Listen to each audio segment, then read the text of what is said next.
Soy yo, Vicky. Hello, it's me, Vicky Marie. And good morning, good afternoon, or good evening, wherever you are in this crazy world we're living in. So in today's video, we're going to talk about the disappearance of Amy Fitzpatrick. Now, Amy, I have done videos about Amy before. This 15-year-old girl, though she would be a lot older than that now because this is a very old case, really. It's a cold case. Nobody knows what happened to Amy. Well, somebody knows what happened to Amy, whoever it was that did whatever happened to her. And Amy is just a case that haunts me. There's not a day, honest to God, this may sound ridiculous because I know I didn't even know Amy, but there's probably not a day goes by that I don't think about Amy. Just, I think because it's a combination of because it's in Spain. This Amy disappeared in Spain, in the south of Spain, in Mijas Costa. But there's something about Amy's photos. It's like she's looking at me, trying to ask me to find her. You know, I have a few cases like that. They feel like she's actually reaching out, asking to be found. Sorry, I know that's probably a little bit, I don't know, people probably think that's a silly thing to say, but that's how I feel. So it might be silly, but that's how I feel. And I think the fact that she was just 15 years old and nobody knows what happened to her. 15-year-old girl just disappears off the face of the earth and nobody knows where she is. Well, as I say, somebody knows where she is. And somebody, in my opinion, is walking free. A murderer. Walking free. Somebody, because I just don't believe that Amy, where did Emily come from? I don't believe that Amy is still alive. I can't see how she can be. But I suppose that's the best case scenario, that she did run away, because there's always a possibility, of course, that she did run away. She was a troubled teen, like many are.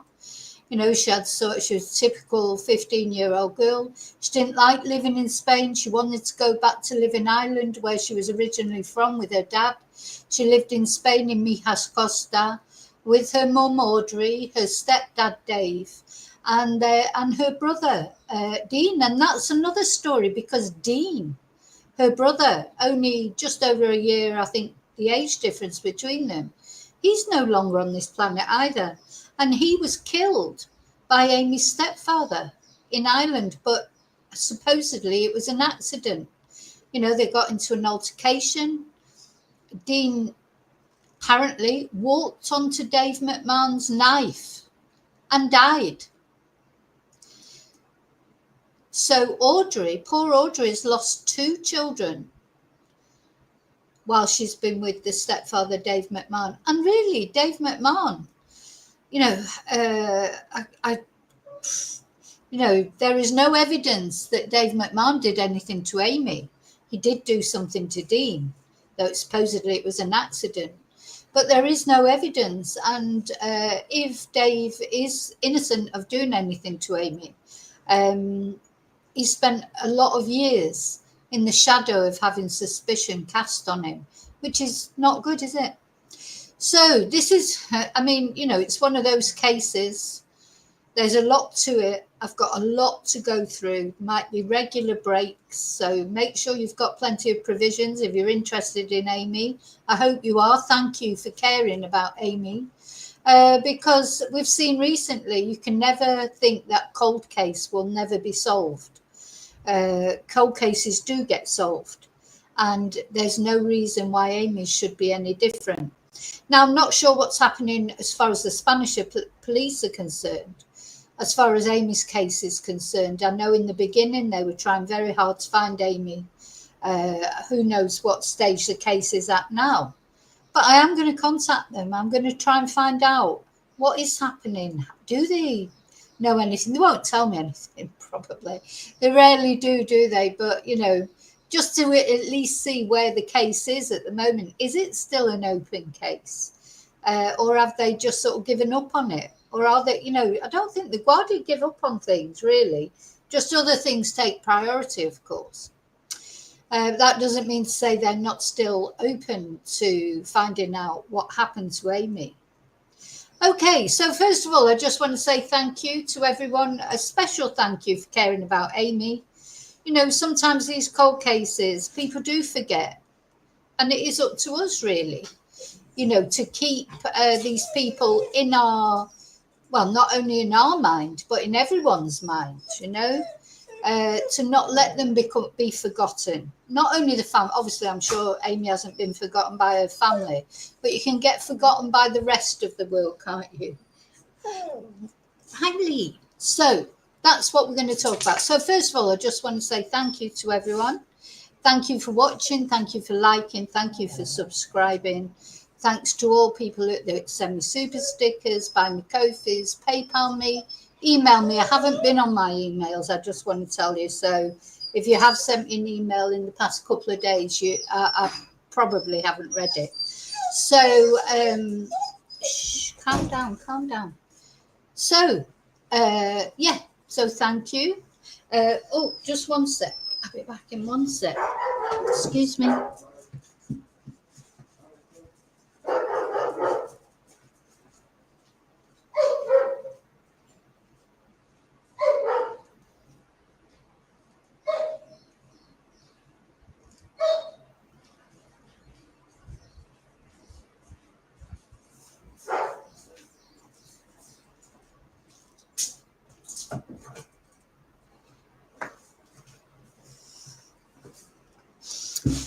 Okay, so hello, lovely lurkers. Thank you for watching. Hello, replay crew. Thank you for watching. And now I'm going to come into the chat and say hello to those of you who are brave enough to venture into the chat.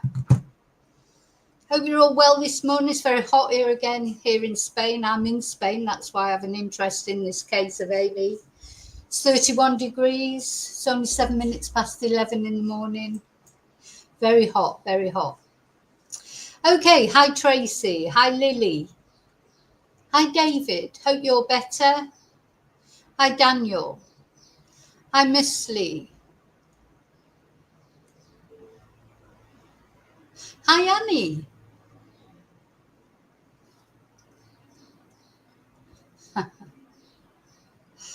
It's still hot over there, Annie. Hi Excel.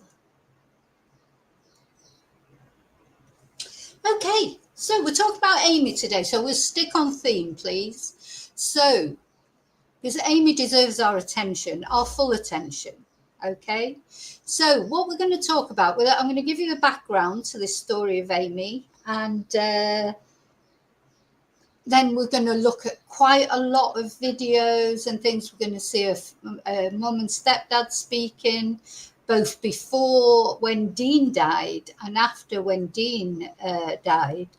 The thing is, as I say, Amy's family have received a lot of bad attention over this case, and it may be that they had something to do with it, mayn't it? But they haven't been arrested. They were never considered suspects. So to spend all these years in the shadow of people thinking that maybe, they had something to do with it, just must be awful, because it's awful for your daughter to go missing like that. But then for you to come under suspicion as well for absolutely no reason whatsoever. Anyway, we're going to talk about all that through the video. So, yeah, let's have a look at the background first of all. Oh, now, first thing I want to show you actually is this Facebook page that has been set up, and it's called For Amy. And the person who set up this Facebook page, I don't know who it is. They say they're not family, nothing to do with their family, but they want a cold case review. They keep saying they want a cold case review of Amy's case. The thing is, it's the Guardia that they need to speak to for that. There's no point in, I'm not being funny, but, you need to speak to the Guardia in Spanish. They're not going to respond to people putting on an English Facebook page. But I'm not saying that it's not good what they're doing. They're raising attention. They've got 13,000 followers, you know, so they've grown their page. And they've put out, it's under the hashtag for Amy. Okay, and they put some very interesting all about Amy. So this whole page. Oh, let's have a look at that. This whole page is devoted to Amy.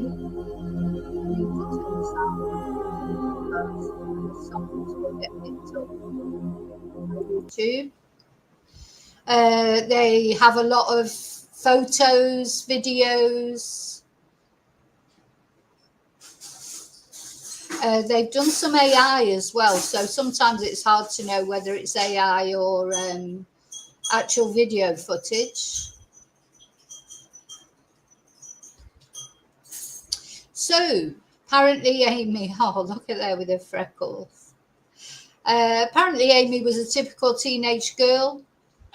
You know, she had her issues with her parents, like they always do. But one thing I think we do know is she did not want to live in Spain. She was looking forward to going back to live in Ireland with her dad. And unfortunately for Amy, it just didn't happen. And she just disappeared. So it was New Year's Day that she disappeared. And what was the year? Let's see. New Year's Day, 2008. So the night before, she'd been babysitting apparently with her friends. She apparently phoned her mum at midnight and wished her a happy new year and told her she loved her, etc. And then at 10 p.m. on New Year's Day, her friend Audrey Rose said that she left her house at 10 p.m. to go back home. And this literally was just a couple of minutes walk. So she should have arrived home just a couple of minutes later, but it was 10 p.m. at night, of course, so at night time in the winter. So I think even, you know, because it wasn't New Year's Eve by now, it was New Year's Day. It would have been pretty deserted, I think, in Spain on New Year's Day at 10 o'clock in the evening. There wouldn't really have been people around. I would imagine, I don't know. But anyway, it was only a few minutes walk anyway, but she never arrived home. This is basically all we know at the moment. So, yeah. Now, this person seems to be trying to put pressure on that Netflix should make a documentary to look into the comments, which, of course, yeah, it would be good if Netflix did do a documentary. You know that the Netflix documentaries get a lot of attention. They're normally very good. But yeah, where is this girl? What happened to this girl?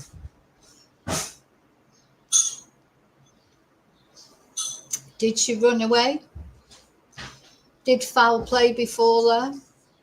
Was it somebody she didn't know? Was she kidnapped by someone she didn't know? Or do the answers lie closer to home?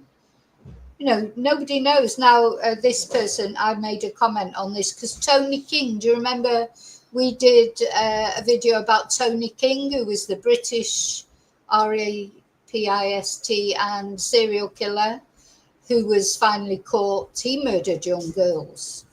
But the police did look into Tony King. He's in prison now for the next, he got a 50-year prison sentence. I think he's still got a lot of years to go. Was it him? Did he have anything to do with it? You know, the person who's got this face. As I say, I don't know who this person is. Let me take my banner off, actually. Was asking, did he have anything to do with it? But he was investigated and it was decided he didn't have anything to do with it. And although in one way it's a bit like his MO, you know, like kidnapping a young girl, he did not hide any of his, he did, well, as far as we know, I mean, he may have other victims that he did hide, I suppose. But the two girls that he was found guilty of murdering, he just left their bodies he did not hide their bodies. Now, whoever has hidden Amy's body, if somebody has, they've made a really good job of it, because, there's no trace of Amy ever been found, not her clothes. So somebody, if they have hidden her, as I say, has made a good job of hiding her. And that leads to another theory that people have. Just again, rumours, with a case like this that goes on for so many years, was did Amy have contacts with like the underworld? There is talk that she was having a relationship with an Irish gangster. Again, though, is it true? I don't know that it's true. Did she, was she involved? Did she get too deep into things? Did she threaten to say something about their affair? Because, of course, she was underage. Or was she running drugs for somebody? That's been said as well. There's been a lot of things that have been said in this case, as happens when cases go on for a long time. So what we're going to look at are various things. I don't know what happened to Amy. I feel that Amy is deceased and she has been hidden. Her body has been hidden somewhere, and I think her body could be found. But, if she has been murdered by some Irish gangland person, it's less likely that her body will ever get found, isn't it, really? Because they're normally pretty clever with things like that. Whereas if she's been murdered by someone, let's say not professional, surely there's more chance that her body might get found one day. And, Amy's family need to know what happened to her. Her father, who's lost both his children, as has her mother.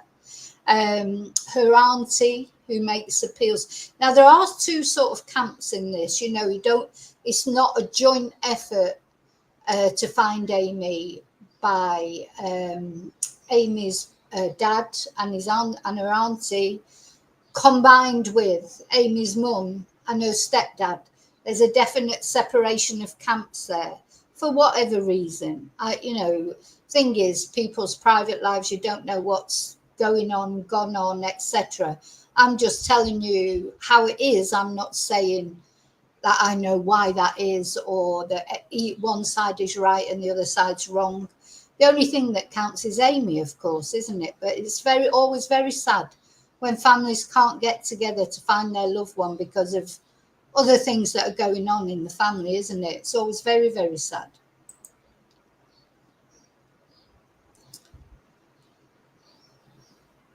So let's have a look at some of these things. So I found this very good website that's got lots about this case, and some are from Spanish media, because sometimes you get a different view from the Spanish media than you do from the British media, So, La Desaparición de Amy Fitzpatrick. And that's a podcast, which obviously is in Spanish. So I'm not going to play that because most of my viewers won't understand it. There probably are some, a lo mejor hay algunas personas ahí mirando españoles.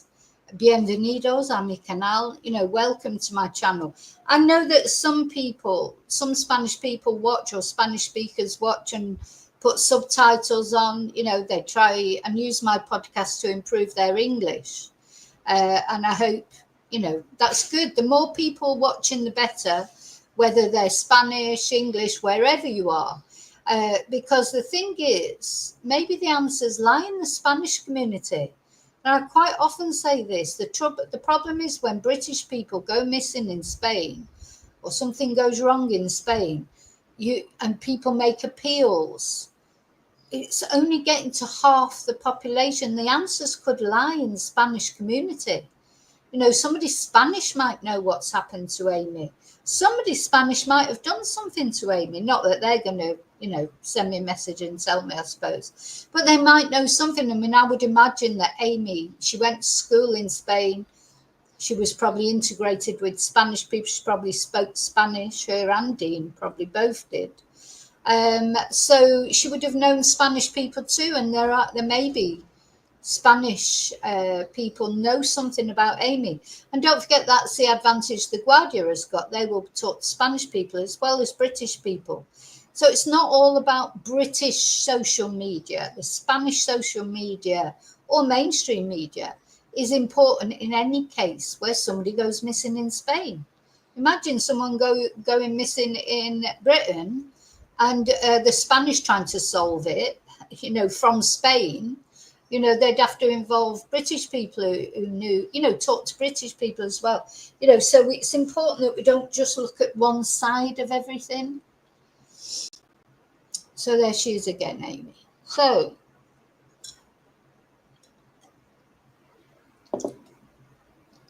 some of these news items are from Spanish news and some are from British news. If it's British and there's a video or somebody talking, I will obviously play it so you can understand because you can understand the English. If it's a Spanish video or podcast, I won't play it. But if it's a Spanish article, I will read it out. I'll translate it and read it out in English. Now, this is just from the search, how it was in the first days when Amy went missing. So the Spanish police went from, first of all, saying, oh, well, she's a 15-year-old girl. She'll turn up in a minute. It was New Year, blah, de, blah, de, blah. And then when a couple of days went past, it was suddenly, and then there was this frantic sort of search for her in the early days. The search for the 15-year-old Irish girl, Amy Fitzpatrick, who disappeared on January 1st in Mijas, has been extended today by 6 kilometers around 2 housing estates in this Málaga town, the house of the friend she was with and the house she was visiting. 200 people are part of the search operation coordinated by the Civil Guard in charge of investigating this case. Also participating in the operation are the Mijas local police, Civil Protection of Málaga and Mijas, the Red Cross, various units of the Armed Institute, a helicopter and dog handlers with 7 dogs specialized in searching for people. Oh. The mother of the missing girl has approached the area. So this is Amy's mother at the time of Amy's disappearance and her partner, Dave McMahon. Yeah. Although the search is restricted to personnel specialized in searching in order to preserve possible evidence. So there was a big search. In the early days, the police tried really hard. Oh, what have I done with that now?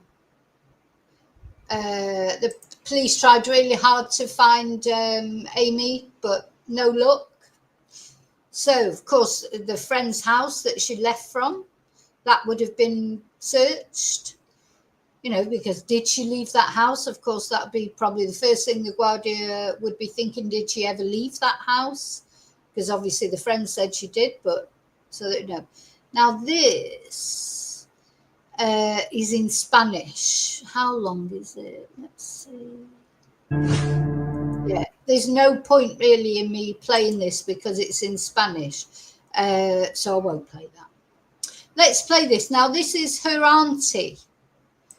And if it's upgraded to murder, they can start going and, doing investigations and things like that. But unless that happens, we're not getting any further. I don't think it even now has been upgraded to murder. This was quite a few years ago in itself, but I think it's still, let me just check. Has it been upgraded to murder?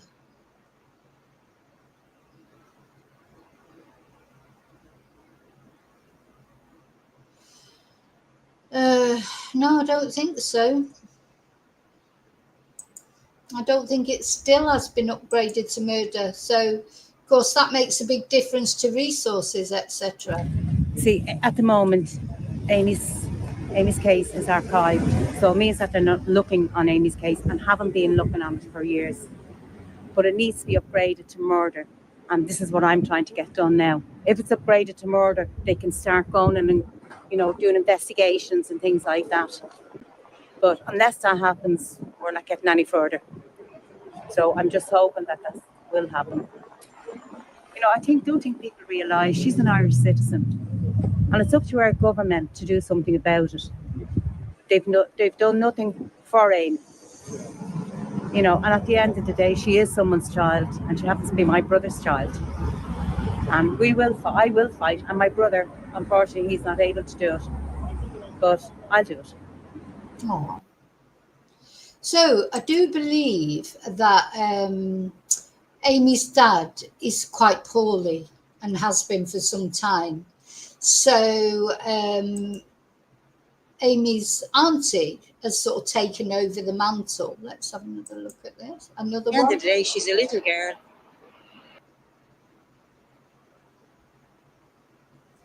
Oh, We write this letter and ask that you please intervene on our behalf to the Guardia Civil in Spain in relation to the disappearance of Amy Fitzpatrick, who vanished without a trace in Spain 15 years ago. Amy was only 15 years old, an Irish citizen, and in spite of new evidence and information being passed on as to where she might be found, nothing has been done to try to find her. No search of the area or any follow-up information. As a family and from one father to another, I ask for your help. I have lost both of my children tragically in tragic circumstances, and all I want is to be able to visit her alongside her brother. Our family is broken-hearted. Please help us find Amy and bring her home and lay her to rest. If you require any further information, please feel free to contact Christine. It's on 087 6658 628. As Christopher's health is very bad at the moment, thank you for taking time to read this letter. Yours sincerely, Christopher Fitzpatrick, Amy's father, and Christine Kenny, aunt. so this is Christine Kenny, the auntie. Now, I just hope, that before he dies, I mean, I don't know how ill he is, but he must be quite ill if he's can't even come out and speak, and Christine has to do it for him. I hope he lives to see what happened to his daughter, because he lost his son as well. He's had no power over that at all. But both his daughter and his son his daughter's disappeared and his son actually died in the care of their mother. It just seems, as much as you don't want to cast aspersions, or just seems, to lose one child like that, but for then the other child to be, now it's possible, because from what I can gather, because I do know some people who know a little bit about this case, who I can't name, but from what I can gather, it's very possible that Dave has been maligned all these years, accused of this, that, and the other, and that would hurt. And we're going to watch him speak in a moment, and you can make your own mind up what you think. But again, we have to remember he's never ever was declared as a suspect. Nobody, including the mother and father, were arrested or charged or anything. And what happened to Amy's brother Dean, which supposedly was an accident. I mean, it obviously was the result of an argument, a discussion. I think one thing you can see when you look into this family, there is a lot of violence in there, a lot of alcohol. And, you can see things get out of hand sometimes, don't they, when people argue, especially when they've been drinking. And I don't know what the cause of that argument was between Dave and Dean, but it resulted in Dean's death, one way or another. It doesn't really matter in a way what the reasons were. He died, supposedly walked onto the knife, according to Dave. Maybe he did. I don't know. I wasn't there.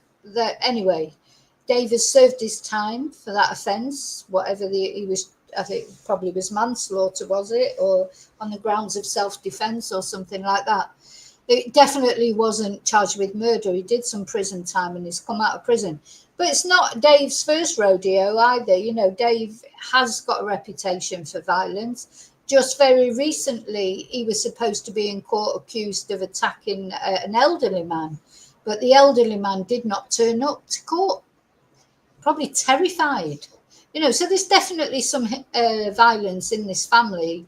You know, whether they did anything to Amy or not is by the by in a way. You know, but it would be very unfair, of course, if Dave has been accused of doing things to Amy when actually he didn't. So, you know, sometimes it's because of the life you've lived that you get accused of. Reminds me a bit of Erin Patterson in the mushroom murder trial, like the judge saying just because she's told a load of lies doesn't mean to say you can think she's lying now, but it's difficult to shake that off, isn't it? So Dave has led an aggressive life. You wouldn't think butter would melt when you hear him talk.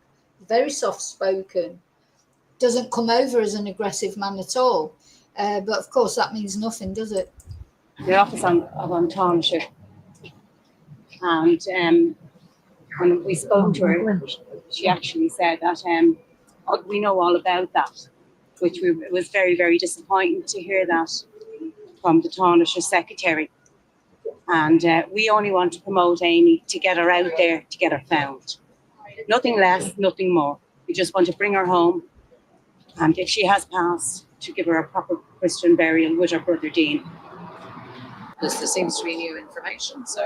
There's plenty of information out there, but we've never got any of that was going to go and say. So we just want to give her a proper Christian burial with her brother Dean. It's unbelievable that they're both, you know, isn't it? So very sad. If we went over there, we could be interfering with relevant evidence. You know, so it's not as simple as people think it. But we're just hoping now that maybe with this today, we may kind of bring some light onto where Amy may be. There seems to be a big update. Yeah, there was actually about the race course track that she was. That has gone back a good 2 years, but it's out in the domain again, the public domain again. Yeah, they got an anonymous tip-off that Amy was buried somewhere on this racetrack in some stables. But as far as I know, nothing has come as that. But I don't know if a proper search was made. But that was an anonymous tip. I got a phone call from this lady, and she said to me, Amy is where the fifth stable is, where the fifth water tank is. So to me, I thought like it's to do, like, I mean, there is information and I have told it, but nothing ever has been done about it. And the police have never checked those things? No, never. Never. And would you get regular updates? Never. Nothing. Nothing at all. We've never ever had updates regards where Amy's disappearance is concerned. And is that just the Spanish police or the Irish? Well, the Irish police can't do much, but it's up to the Spanish. It's up to them to actually inform us. My brother, Christopher, biological father of Amy and Dean, he has never had any updates. Never. Yeah, it's awful, isn't it? But of course, I think a lot of it's to do with the language barrier. But also, the Irish police can do something. I mean, they can't go over there and search for Amy. But look at what happened with John George. John George's dad, Billy, he got that Irish search team to go out and search. Why can't they do that and go and search this place? You know, if the Guardia, well, they'd need to speak to the Guardia first, of course, and get their permission to do it. I'd be very surprised if the Guardia didn't give their permission to do it. I mean, they gave the permission to the search team to search for John George, didn't they? Well, I presume they did. They didn't stop them anyway. So, I mean, it costs a lot of money, obviously, to get them over. I don't know if there's any GoFundMes going or anything like that, but I'm sure they could set up a GoFundMe to pay for that. So, and then Jay Slater's family, they brought over that team from, were they from Holland, the search team? Surely something like that could be done if the Guardia won't search. And And of course, we don't know that they haven't searched because they wouldn't tell you anyway. I mean, it's murder, well, pardon the pun. It's murder dealing with the Guardia because they don't tell you anything. You don't know, you can go around saying, no, they're not doing anything. They could be doing a lot, but you just don't know. But unfortunately, that's the way it is with the Guardia. But yeah, I'm sure there's a way that they could search that. I would be there searching it myself. I mean, I'm not saying Christine should do that, but if it was physically possible for me to do it, I would be there searching, wouldn't you? If it was I don't care whether the Guardia, if the Guardia came and told me I couldn't do it, fair enough. But until they come and tell me I can't do it, I'm going and I'm doing it. What they're going to do? Lock me up. So I hope somebody searches some point. So I find that it's tremendous.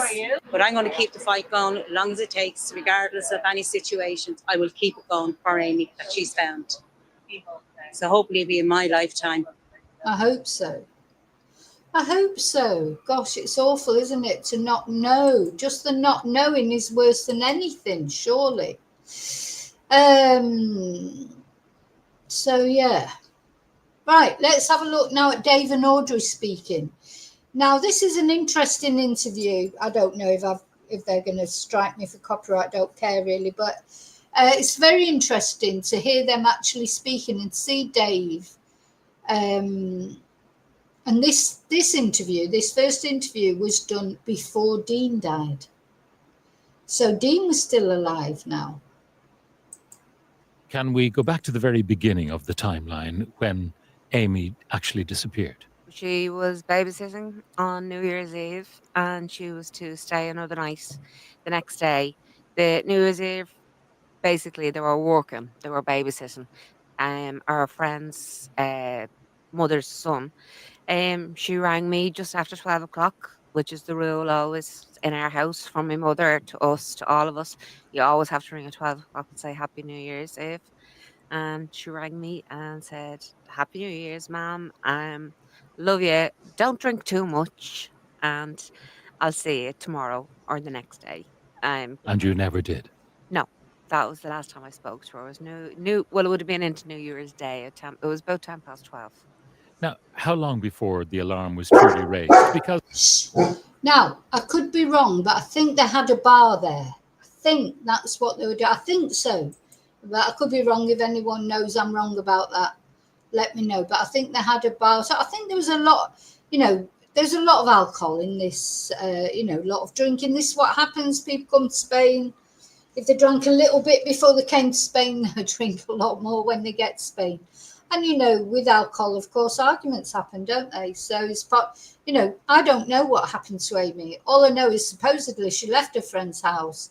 She was supposed to arrive at home a couple of minutes later. Now, things I've heard is that her phone was found at the house. There's been a lot of strange things in this case.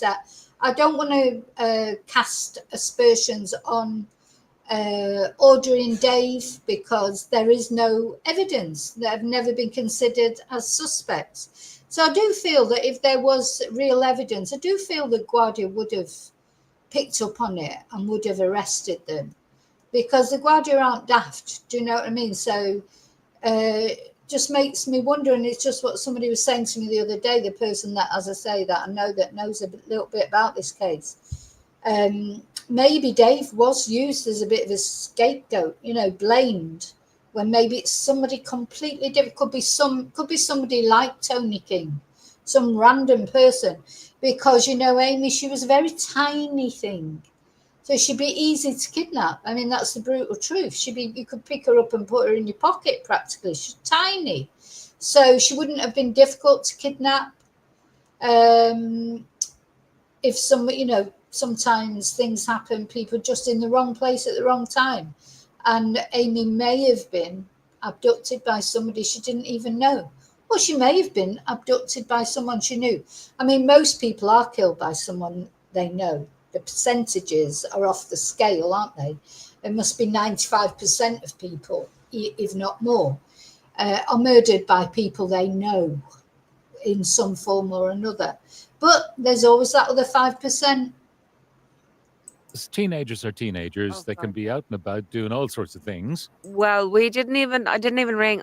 She was exposed. She was supposed to stay the next day in her friend's house, and come the afternoon, I wasn't even bothered because I knew they'd still be in bed because they would have been up all night on the Sure. computer and whatever. So I wasn't bothered about it. And the next night we went out to a private party, and we were home about 9:30. And she was staying the night, but just in case, I slept on the sofa. She always forgot her key. And my patio door is very squeaky, and I left the patio door open. Woke up the next day, she wasn't there. Right, she stayed the night. Okay, that's grand. Still didn't ring her because it was still morning time, which Sure. the teenagers don't do. And then it was getting late the next day, and then I was going, no, that later that night, and I was going, come on, you're messing now. It's going too long. And I rang her mother, and she says, no, she left here last night and walked home. Now, we know that Amy went missing. Did you get a lot of blowback from people saying, why didn't you try to get in touch with her? If anybody has a teenager, and I was expecting her, and she had stayed there many times before. We had been living there 4 years at the time, and she'd stayed there many times before, babysat before. She rang me from the landline. Yeah, I think Amy was at that age where she was still a child, really. But she was 15. You try and tell a 15-year-old what they can do and what they can't do. But also, she was just round the corner, and as Audrey says, she'd stayed there many times. She'd helped babysit. You'd have just a couple of minutes round the corner. I mean, I think, walking home at 10 o'clock at night for a little girl like Amy, when I say little, I mean small stature, was risky. But, people do it's like in my little village, and that when you're in a little village, nothing ever happens there. No, it's the same old story. Well, nothing like that ever happens there. She's probably done that walk on her own a million times. Never, nothing's happened. Probably they all walk around there, all the young people, and never thought anything would happen to her. If that's what happened, of course, because she could have gone to meet someone. There are so many different possibilities, aren't they? But yeah, I don't think Audrey should feel guilty about letting her walk home a 3-minute walk on her own. But, she will probably feel guilty. I certainly would. Maybe. See, she didn't even know what time she was coming home. It's very hard with a 15-year-old because they're not grown up, but they're not children, but they think they're grown up. So, it's a very difficult age, isn't it? That in between her age. In the house. I knew she was in the house. So I was happy enough and going, all right, should have rang me the next day, and she didn't, but she's a teenager. Yeah. And then I started getting worried, and when I rang and I spoke to her, the mother of the house, and she said, she left last night. And then we start ringing our other friends, and my son at the time knew where all these kids lived, which I wouldn't even know about because the two of them are very close in age. Yeah. So they basically had the same circle of friends, and he couldn't get any information. And that's when we rang the police. How seriously, Dave, did the police take your inquiries at that point? They took them serious enough. As Audrey said, we were sort of reluctant to ring the police because she's 15. She was almost 16. They're going to go, she's going to walk. And it's the last thing you want to do is ring the police because... And the police will tell you, kids go AWOL all the time. She'll be back in a minute now and make a hullabaloo about nothing, And we were actually reluctant because when you make that phone call, it sort of makes it real. We made a report. It's called a denuncia in Spanish. We've done a report, and they told us to come to the police station the following day. That's where all this timeline, people think we didn't ring 2 days. Then we had to go up the following day. And they took it fairly serious in the early days, as in the first weeks or so, with the sniffer dogs, helicopters. And we thought this was fabulous. They're taking this very serious. It's only when we educated ourselves. Like, what do you... Now, Dave, when you hear him talk here, don't you think he's like Butterful Mel? He's very softly spoken. He doesn't come over as an aggressive person, but I mean, he is an aggressive person, or when he's had a drink, he is, because he's been involved many times in violence. So, you know, I'm sorry, but that, and I'm not saying he did anything to Amy, but he doesn't come over like that. I've had to put in my earphones because he's so softly spoken, you can hardly hear what he's saying. I don't know if you can hear him okay. I hope you can hear him okay. Yeah, very softly spoken man, but I think his soft spokenness does belie a different person inside, because he has been involved in quite a lot of violent altercations. You know about a missing person unless you're had to go through it. It's only when we educated ourselves of where to look, who to ring, the phone records of the house that she was in. Like, we've never got the phone records of the house that she was in till this day. There's an awful lot that they didn't do. As I said, we thought they were great in the early days, and there's an awful lot they didn't do. That's now that we know it, that she did not show up, and she...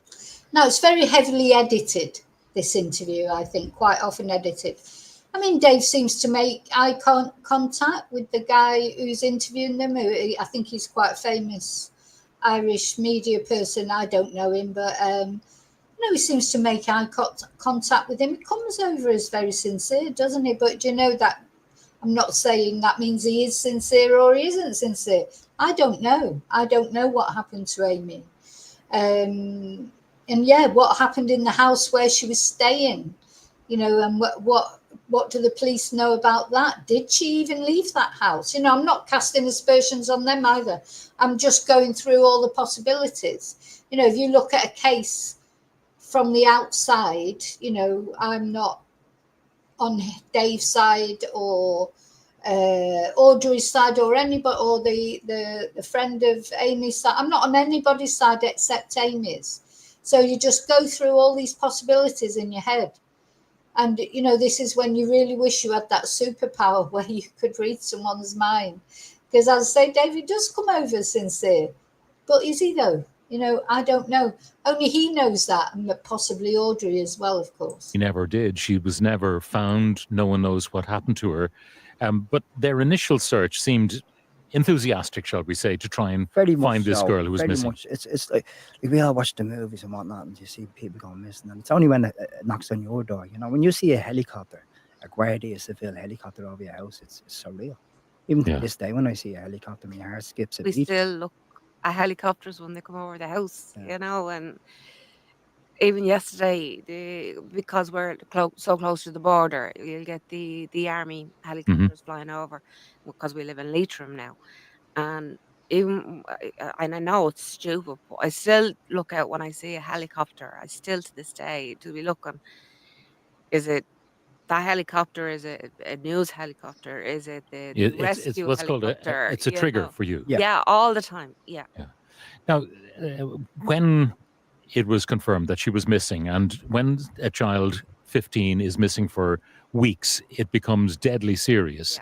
And, you know, the finger of suspicion starts being pointed. Did you feel, as the stepdad, Dave, that the finger of suspicion was being pointed at you, even though there was no evidence of anything that could have happened with your say-so? I didn't. That was the last thing on my mind. My job was to find Amy at all costs.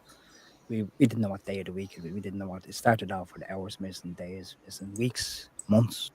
So let me know what you think. He comes over as sincere, doesn't he? So, but you let me know what you think, please, in comments. And then here we are, almost 16 years now.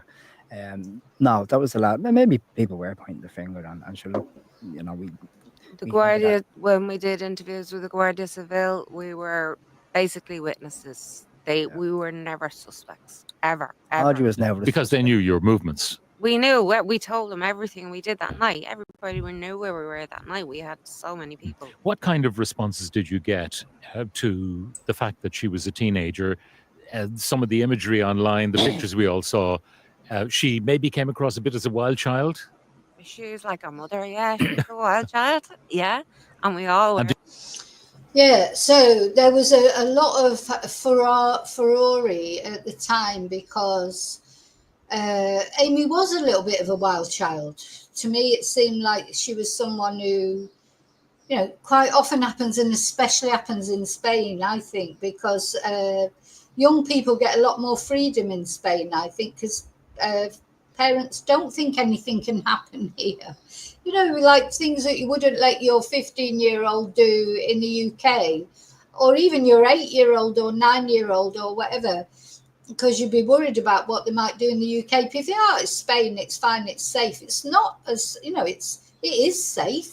But everywhere's safe until something happens, isn't it? At the end of the day, and she probably was allowed a lot of freedom. This quite often happens here, and then it happens, doesn't it, when people, if they were working, running a bar or whatever they were doing, you know, I have seen that a lot. Unfortunately, when people have over and they've got bars, their kids are just allowed, they're feral sometimes, practically, just literally just left to their own devices. Anyway, I'll save that for a separate video. But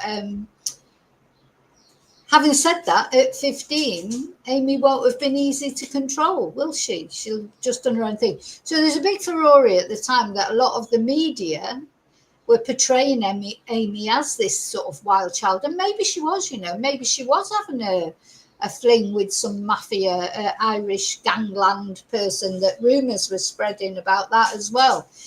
The thing is, whatever happened to Amy, it's still wrong.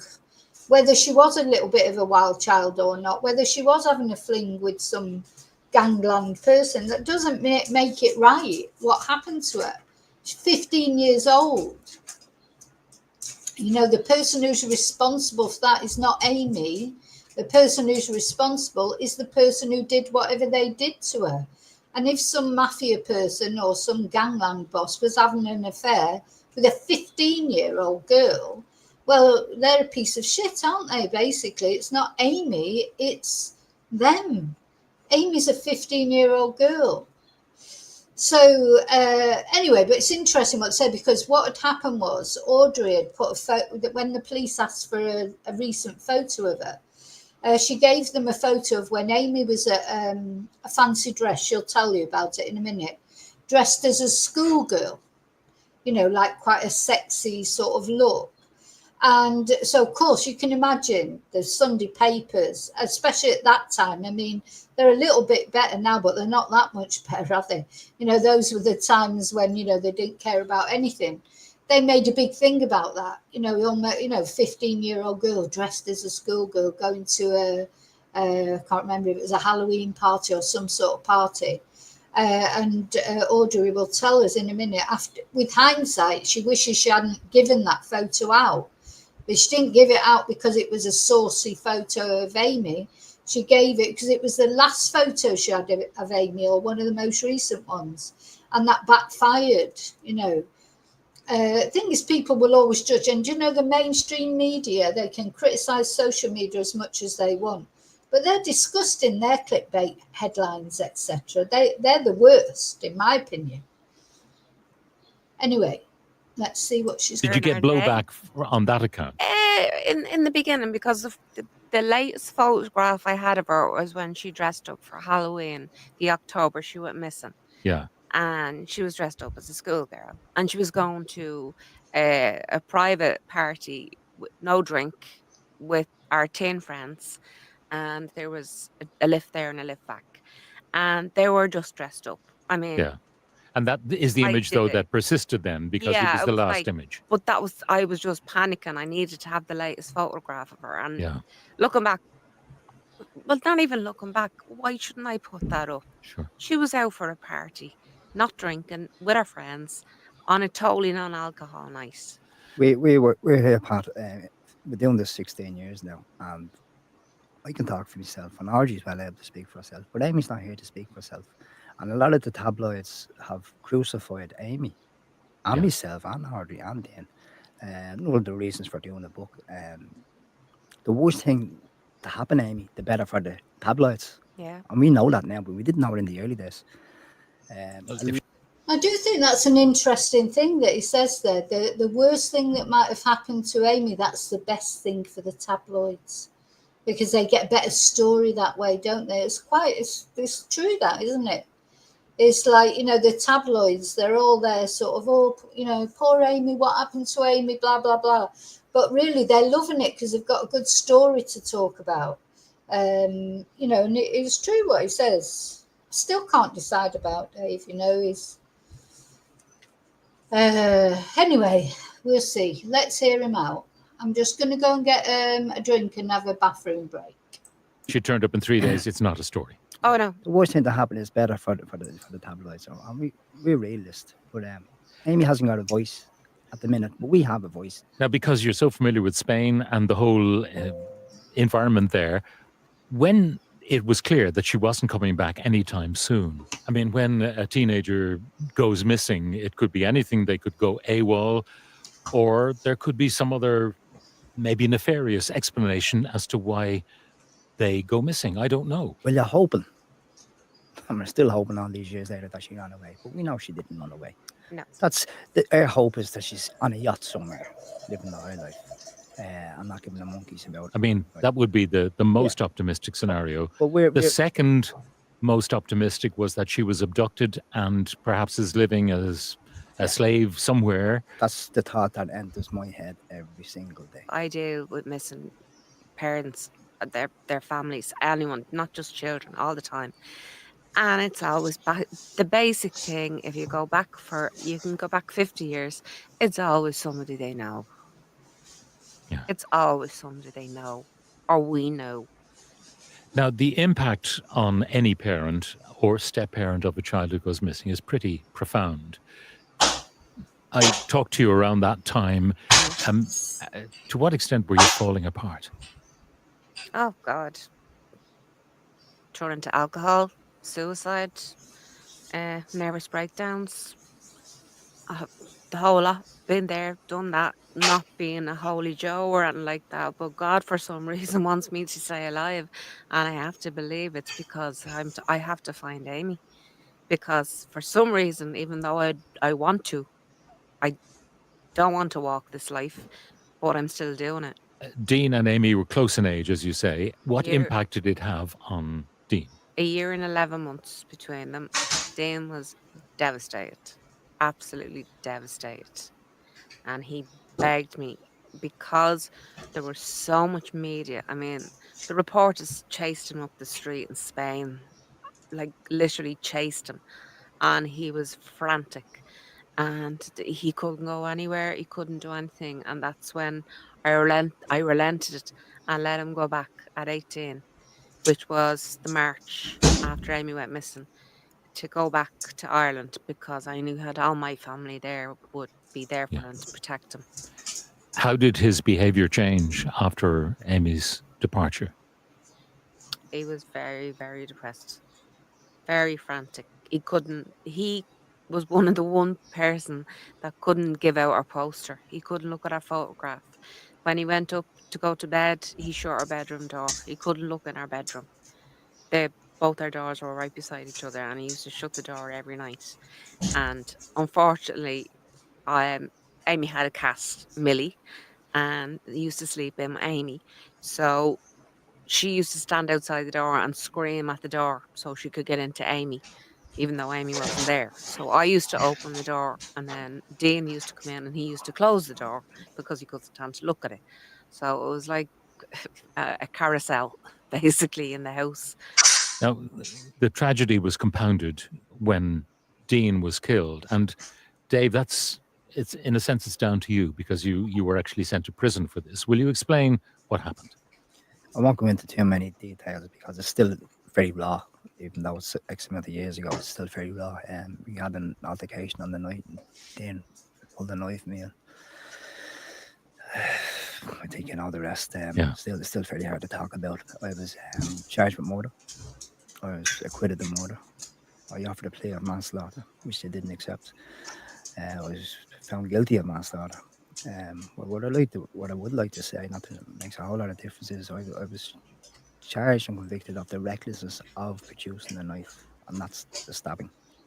I had to get that point across, whatever difference that makes. And I was incarcerated for 7 years, and which is 5 years and 3 months in real time.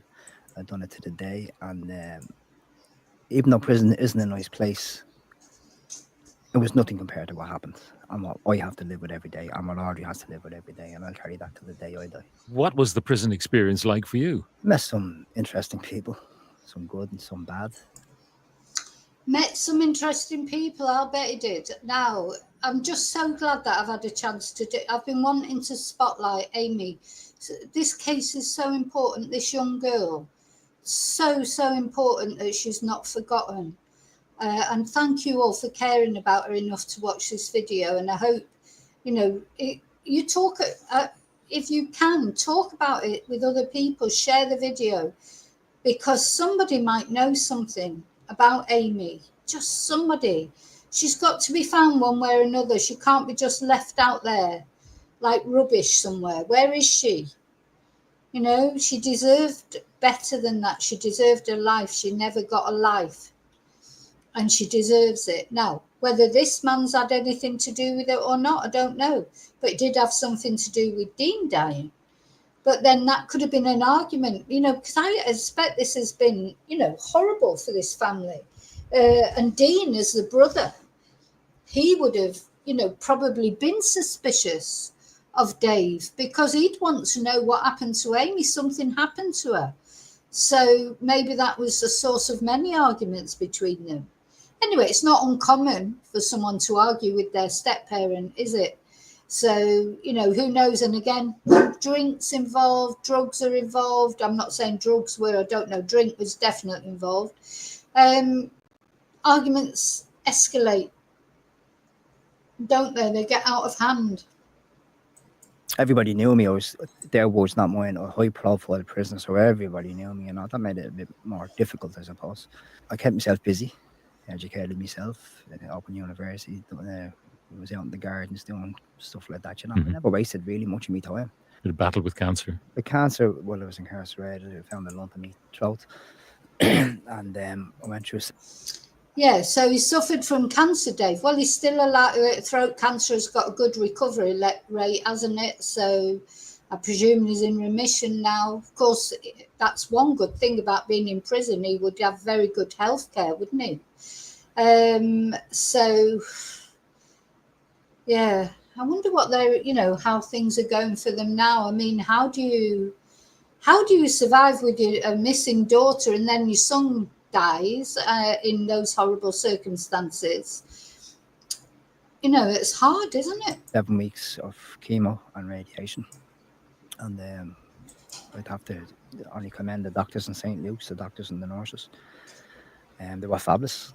It was an interesting time. I've met some interesting people in there. They're not all bad in prison. There's a few that are. There's some good, there's some bad. That's the same with schools, some good, some bad. I know one of the questions people have for you, Audrey, is how after Dean dies in an encounter with your own husband, how you can actually still be with him. The way it is, we're together 22 years. We've been through everything, especially with Amy. And both of us have been hanging on to each other for Amy for so long. Dean had a lot of problems before Amy disappeared. There's psychological problems. He suffered from that, and then he started taking drugs from an early age. It got worse when we were in Spain because it was so free and easy, and I was the dumb mother, believing everything he said, until I was getting drug dealers at my door looking for money, when he was robbing us, when he was stealing the cars, all other stuff. And I don't like to talk ill of him, and I'm not trying to make an explanation for what happened that night with Dean, but that wasn't the first time Dean pulled a knife. That wasn't the first time Dean produced a gun. He was on a downward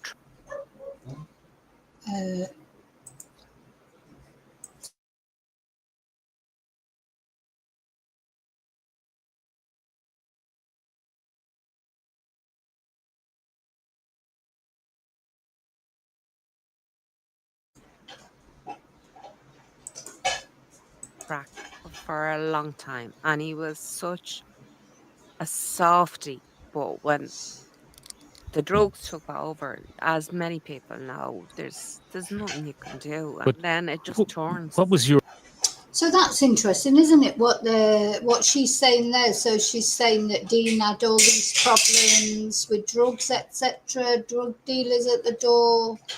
How old would he have been? So if Amy was 15, Dean wouldn't have been much older. He's not more than 2 years older than Amy, so 17 at the oldest. It makes you wonder then, you just don't know, do you, if there's something to do with Dean's lifestyle that led to a problem with Amy, or was Amy on drugs as well, or you just don't know. But what she's saying is true. If before they went, the best thing she could have done was try and get him out of Spain, really, if he was involved in all that lifestyle there, as such a young lad. But then they went back to Ireland. They returned to Ireland. It sounds like he had the same problems there, and then with their problems, her husband's problems with alcohol, etc. You can just imagine how that argument would have escalated out of control. But what was I going to say? So they got married. I'm sure it was after Dean died that she married Dave, but they've been together a long time. And it's true what she says, they've been through a lot together, haven't they?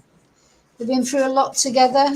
Can't see that they're going to separate now, can you? So she must have it's a lot to forgive though, isn't it? It's a lot to forgive. But that's her choice, it's her life to make, isn't it? the reaction when your son dies because of he was stabbed by the knife, and that your husband's involved in the incident? I mean, I was devastated, but people won't find this hard to believe. I could understand it because I had seen it before, where Dean took a knife out and Dave had to take the knife off him before. He never did anything to me, but he always had this rage in him, and I'm not blaming him. It's not his fault. so is it the case that you really only have each other now? Yes. Is that it? Do you feel isolated from family, from former friends? No, still have many friends and family. Both of us were very lucky that way, especially Dave's dad, Mick.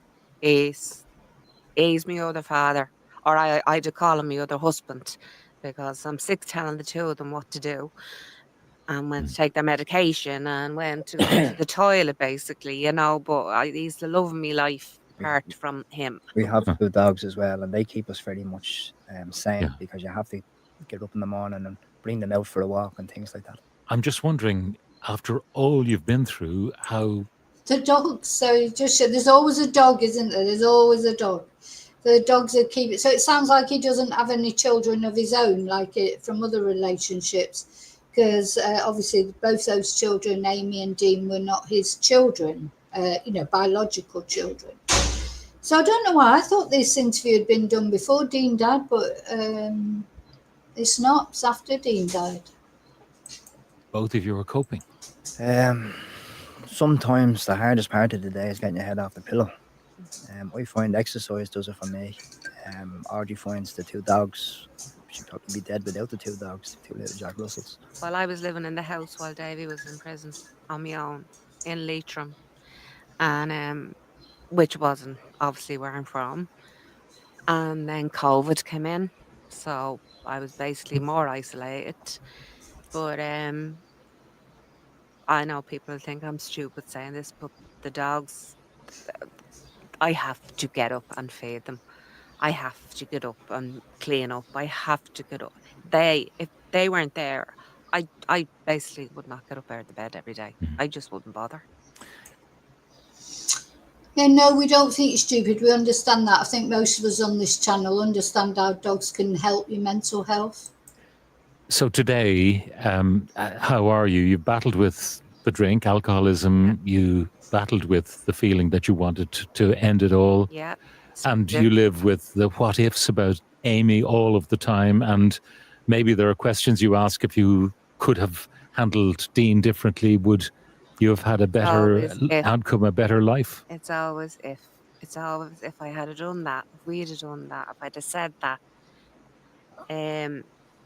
There's always ifs and maybes. Hindsight is a great thing. If you could have foresight, it'd be even better. But hindsight is Yeah. always, Yeah. yeah, that's what I should have done. And Dave, do you look at your life now and wonder, at the sliding doors moments, what you could have done differently, if anything? As I already said, hindsight is a fabulous word, and that's what it is. For me, it's a word. We're living an extraordinary life. I think Archie's words was, we're in the most exclusive club in the world that nobody wants to be a member of when it comes to a missing person.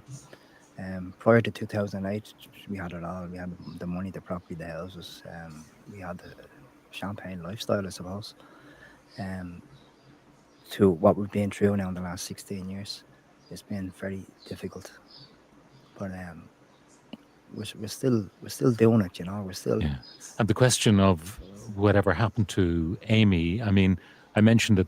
It's a lot of edits in this video, isn't it? I'd like to see the unedited version, but The beginning that after a couple of days the trail gets cold. After years the trail is very, very cold. Is there anything that anybody could do now that would help resolve matters one way or the other? Well, hopefully it'll be a dig at somebody. It'll be a nudge at somebody's conscience. That somebody might speak up. That somebody might speak up. That remember something, or thought, oh God, yeah, I knew him back in the day, because it is back in the day now, nearly 16 years. And hopefully, and that's why she's still very much in people's mind, because we keep pushing it. Do you ever go back to Spain? Haven't been back there in years. I haven't been. no, I wouldn't imagine you'd want to go back really after you'd had that bad experience. Okay, what else? There's so many videos to watch on here, but a lot of them are saying the similar thing. But I wanted to show you this. So missing Amy's mum faces an assault claim. Now, when was this? That's what I mean. I think, but to be fair, she's admitted she was an alcoholic. So this was also in 2008. This was a couple of months later. The mum of missing Amy Fitzpatrick spent the eve of her daughter's 16th birthday yesterday being interviewed by police over an alleged assault. Detectives called Audrey Fitzpatrick, 36, in for questioning after a neighbour claimed she'd been attacked for complaining about loud music coming from the Costa del Sol home the Dubliner shares with partner Dave McMahon, sorry.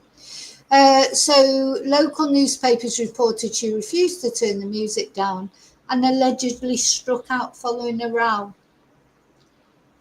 After telling the neighbour the song she was listening to was one of daughter Amy's favourites. So I would imagine then she was probably playing that song. She's lost in her grief. She's probably had too much to drink. And someone's come round and complained about the noise and she's lost it. So, but it just shows though, how do I say it? There's a lot that then, and she's a recovering alcoholic now, but then she was an alcoholic. There was not a lot of alcohol and drugs in that household. And is that the reason, that Amy ended up, or part of the is it connected? So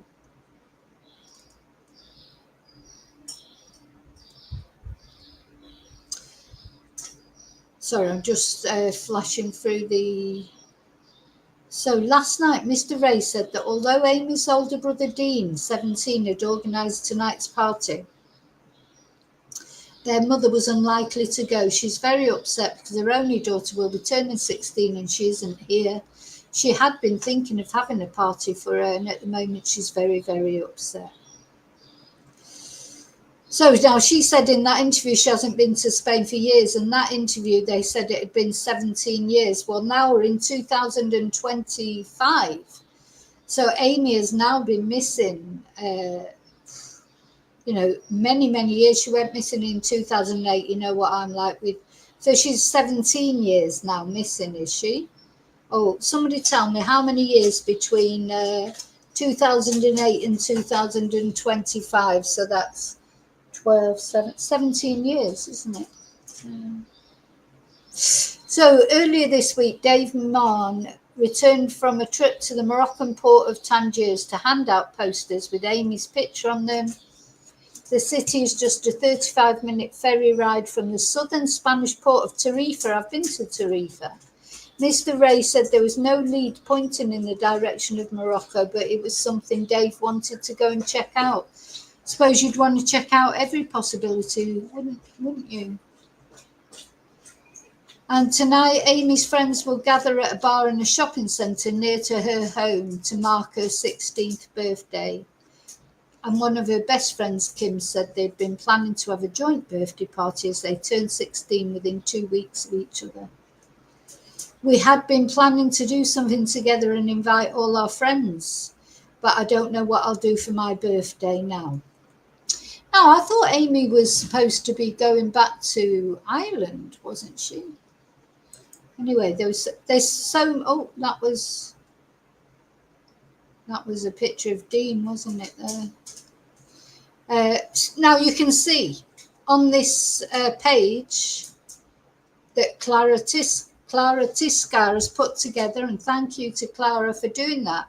There's so many different articles, etc. Now, let's have a look at this one. This is a Spanish article, but I'm just trying to show a little bit of everything. I won't be able to show all of these, but this is an article in Spanish saying that her stepfather tried to come into the bathroom with a friend when she was in there in her underwear. This is what her father said, her biological father said. And he's always said that Amy was not happy living there in Spain and that she wanted to come back to Ireland. But something had happened to her passport. It was said that her passport had been destroyed, but her plans were to come back to Ireland. Let's have a look at this. Venimos de las cumbres más altas de España, a más de 3.000 metros, donde cada primavera un manto de nieve se funde y da paso al agua mineral Lanjarón. Solo de un origen tan puro nace un agua tan única. Lanjarón, orgullosos de nuestro origen y de ser el agua de los andaluces. All right, there's going to be loads of adverts and then it's going to be in Spanish anyway, so I think maybe we won't bother with that one. I mean, I can translate it for you, but really... Anyway, so yeah, there was all the... This is what the biological father has said. That she told me on the phone that her stepfather and a friend tried to get in the bathroom banging on the door with a hammer while she was inside in her underwear. And her auntie, Christine, who we saw talking earlier, showed a letter with which she wanted to demonstrate the serious problems that the young person had at home. Amy was going to school with the daughter of the mother. Oh, that's right. The mother of one of Amy's friends wrote this letter apparently to Christine to say that the child was practically abandoned and that she was in danger. So anyway, I need to look at that in more detail, and I think I'm going to make more videos about Amy. I'm not going to make this video any longer because people get a bit fed up, don't they? You know, if the video's too long. So I don't want to do it too long, but I do want to talk about everything that's in all these articles. And I'm not trying to, you know, say anyone in particular did it. I'm not trying to blame the parents. I'm not trying to blame anybody. All I'm trying to say is something happened to Amy, and I'm trying to present all the different possibilities, and there are many possibilities. And the only thing we know is that we don't know. You know, like people here in the olive press, so the olive press is a bit of a rag. Was she living rough? Amy's sad and lonely existence. Dave McMahon, I don't know why I keep saying McMahon. Dave Mahon set to appeal the sentence for killing Dean Fitzpatrick. Amy's mother goes all over Spain looking for her daughter. But now she said she doesn't go anymore. Now, yeah, this is why this is interesting. This Eric Lucky Wilson, who you may or may not have heard of. So Eric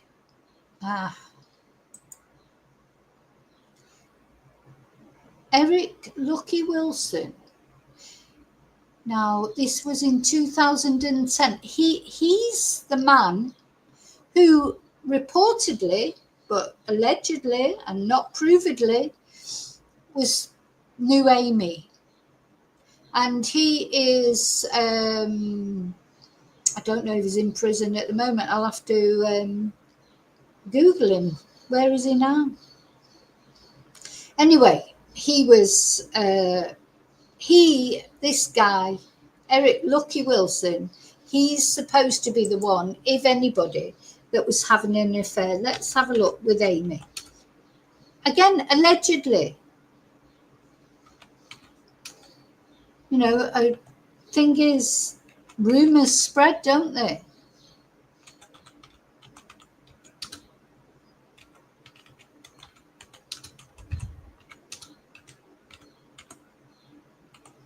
But then why would he kill her? You know, if they were having if something was going on between them, why would he kill them?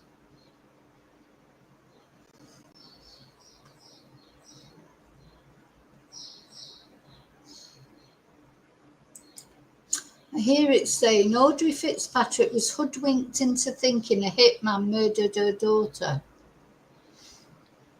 I personally think now that someone might have had a grudge against him and used us as the big fix.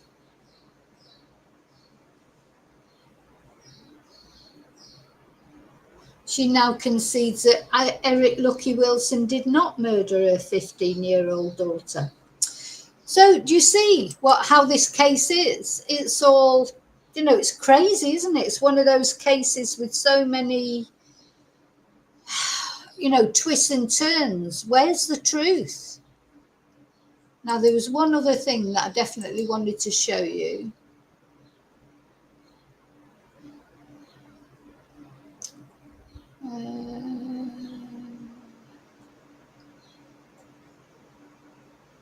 Yeah.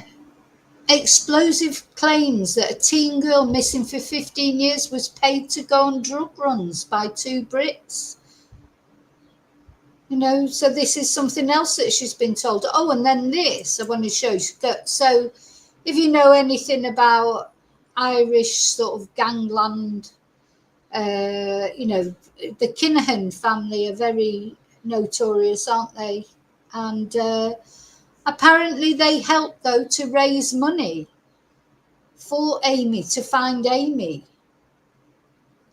Killer Dave Malm. Sorry, Dave, I'm not saying that. I'm reading that out. I mean, you know, at the end of the day, Dean did die. I don't know what the circumstances were, but he and his partner, Audrey, praised crime boss Daniel Kinahan for helping to organise a fundraiser for missing Amy Fitzpatrick as emerged. The couple presented a certificate at the Kinahan-linked Old Dubliner pub in Puerto Banús, Spain, following the event.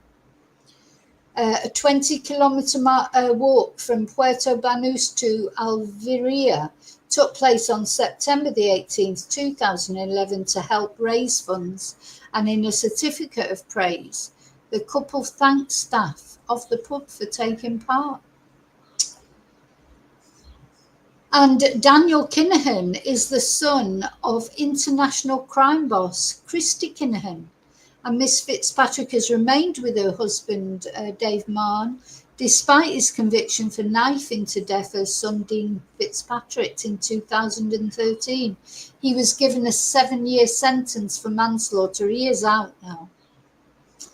He got out quite early, I think, for good behaviour, I think.